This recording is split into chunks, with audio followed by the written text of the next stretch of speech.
You've been suggesting this film for ages that we get into it. We got into it. And here we are. So strange. Let's talk about it. If you want to know what you're talking about, you watch Ted Lasso and you watch this. Yeah. And I was like, Ted Lasso has my thumbs up of approval for basically anyone, because most anyone could enjoy it. This is like my Tyler's quirky thumbs up of if you like quirky and you like strange, you're going to have a good time. Yeah. I love the parodies in here. There's so parody many. after parody after parody. Yeah. It's great. It's so good. And obviously Weird Al is really known for that. Right. Of course. So I think that's an obvious thing going into it. Is it's, or at least you're pretty sure that's what it's going to be. Yeah. And it delivered. Yep.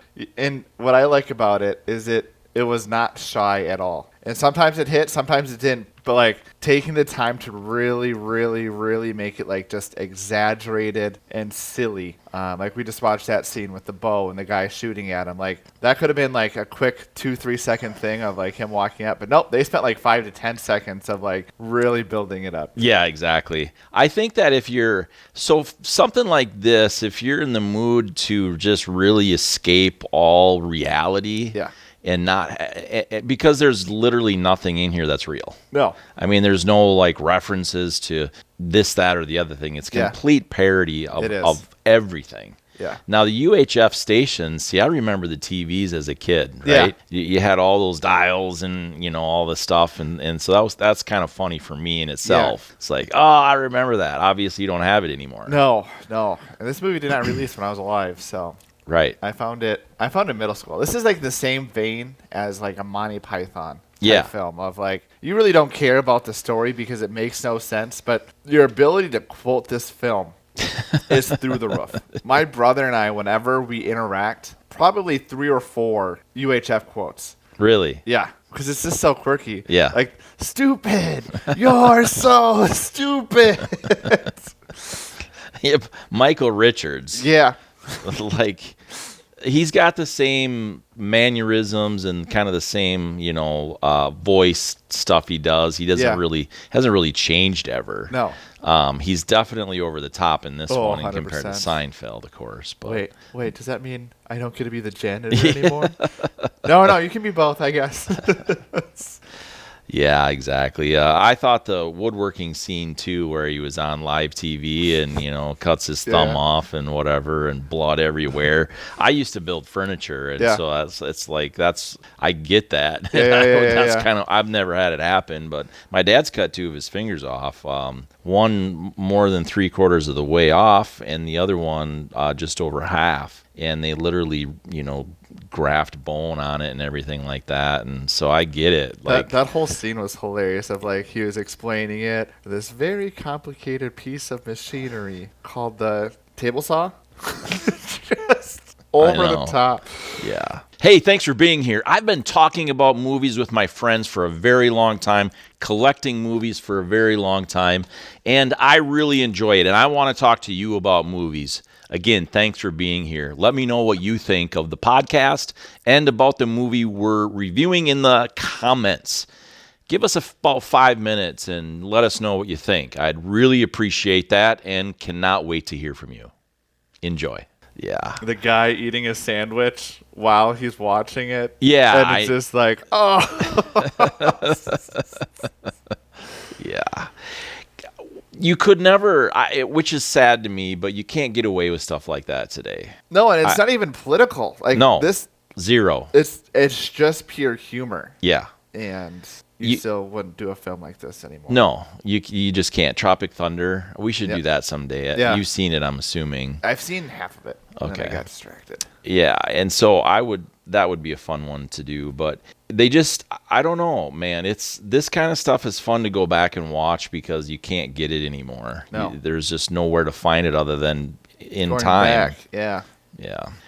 I don't know, I don't know who I would recommend this to. I don't know either. I can think of a few people specifically. Yeah. But in general, how would you, you really have to want to escape reality. Yeah. I mean, I think of this as as some people that I know would, they'd say, well, smoke a couple joints and watch it, or have a couple drinks, and it just makes life funnier, I guess. It does.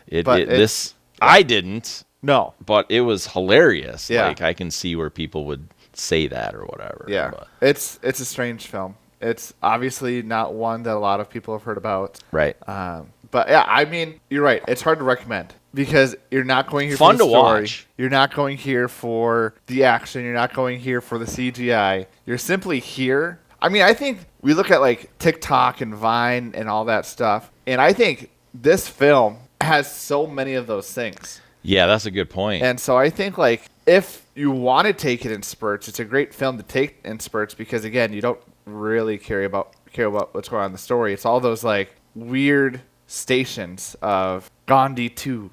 He's back with a vengeance. Yeah. Did you have a favorite station, a favorite, short segments? In this? Yeah. I don't know if I had a specific favorite. I liked Fran Drescher in here. I thought that was kind of funny. Yeah. Some of her parts, especially the news, where they kind of were, when she was doing a couple of those things, kind of making fun of her. And the Rambo scene, I as a kid, I watched Rambo, and so I thought that was hilarious. Yeah. Especially catching the bullet in the teeth thing, and the close range that and they're missing, right? And stuff like that, because that's kind of like what it was, right? Like what Rambo was is like, they could never miss, right? under those circumstances. And the guy's not wearing a t-shirt, and he just got a headband, and very unscathed. Yeah, it's that was hilarious with because of Rambo, and there's just a lot of different things in it. The Indiana Jones opening, that was a great way to start it. It was. I think they could have done some things too, which would have added to it and made it a little bit less obvious, I guess, maybe. I mean, stepping back and getting hit by a train. Yeah.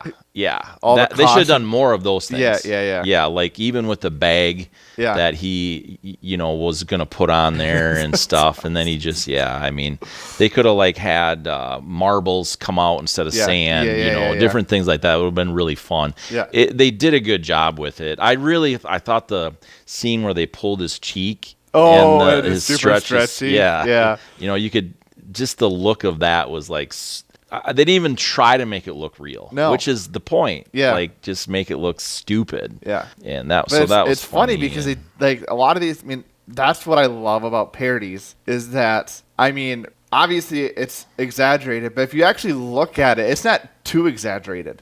Right. But they're just really poking fun of it at it, which is why you really notice it, like, oh, that's wild. Yeah, absolutely.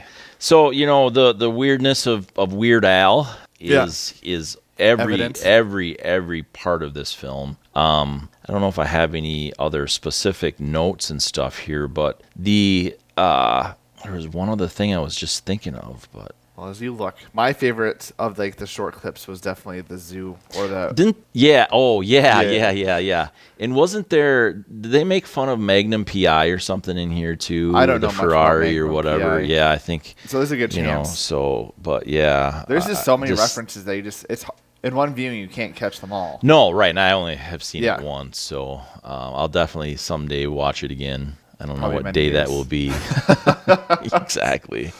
But yeah, it's super, super fun to watch this just because you can totally escape in a film like this. Yeah. That's what I love about films too, is absolutely. I like that type of film, I should say. There's so many options in film. Yeah. And that's, I think, why it's so much fun to talk about a lot of the times because, we're going to start looking at Mission Impossible. Yeah. Tease for that. But Mission Impossible compared to this. The whole series of films. Yeah. But you look at a film like that compared to this, and there's just such a difference, and each has something to enjoy for different reasons. And they're only 7 years apart. Yeah. Which is crazy. Yeah. I think if you look at some of the graphics, when you think about the timeline that this was actually released, it's actually pretty impressive for what the they budget. Did. Yeah. Yeah, very. They had to be creative with what they did. Yeah, exactly. Yeah, which is fun. But, hey, tell us what you think. What did you think of UHF? Did you see it? Do you want to see it? Send us comments below. I think they're below us. They are. I think they're. Yeah, I think the comment section is. You know, we can sound really old and just comment, subscribe, whatever direction you like. Don't send us an email. And we got to hammer the like button. So tell us what you think of the podcast too. What other movies should we explore? Because this was a new one for me, and we appreciate that information. We did have some, I should say too, right here in the recording, we had some requests this. Actually, another request for Joker, the second Joker. Yeah, I had one a while ago, and then now another one just this week, and so I should do that, I suppose. Yeah, especially since there's no other good films. Yeah, not that I have high expectation that the second Joker is a good film, but yeah. And then the Christmas series we did was sort of a mini hit. Yeah, good. We had a request for Christmas with the Cranks. There it is. So I love Christmas. To do right now. They want to. Oh, really? Yeah, let's not wait till Christmas. Let's get it out. So maybe we'll do a Christmas in July series. Yeah, that'd be fun. Yeah. Yeah, absolutely. Christmas all year round. You bet. So that's what we want to know. Get involved. We'd love to have you involved. We'll see you next time.